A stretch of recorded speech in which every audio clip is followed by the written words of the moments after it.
ભૂમિ વતી આપ સૌનો આદરપૂર્વક સ્વાગત કરું છું. આજે વિશ્વ સાડી દિવસ છે, પણ એ દિવસને તમે સૌએ સાથે મળીને તમે બંને બાજુથી એક ઉત્સવ તરીકે મનાવી રહ્યા છો. જે ઇન્ટરનેશનલ સાડી ડે છે એ નિમિત્તે આપણે અહીંયા ભેગા થયા છે. ઘણા ગર્વની વાત છે અને ગર્વ હોવું પણ જોઈએ.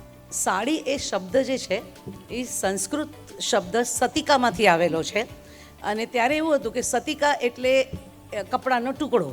માતાને સંબોધીને કે એનો પાલવ જે છે એના 4 ઉપયોગ એણે જે કર્યા છે હું તમારી સાથે શેર કરું છું.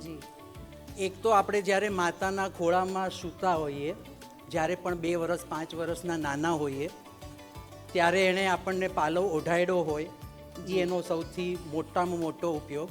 યસ. બીજો ઉપયોગ એ છે કે ક્યારેક એની આંખ નમ થાય તો એનેથી પાલવથી આંખ લૂછી લેતી હોય છે. ત્રીજું, એ ક્યારે પણ રસોઈ બનાવતી હોય છે તો પાલવથી હાથ લૂછી લેતી હોય છે. એટલે આજના જમાનામાં આપણે એપ્રન પહેરીએ છીએ. અને ચોથી વસ્તુ એ કે આપણે પાલવ જ્યારે માથા પર ઓઢીએ ત્યારે એક લાજ બની જાય છે. જી.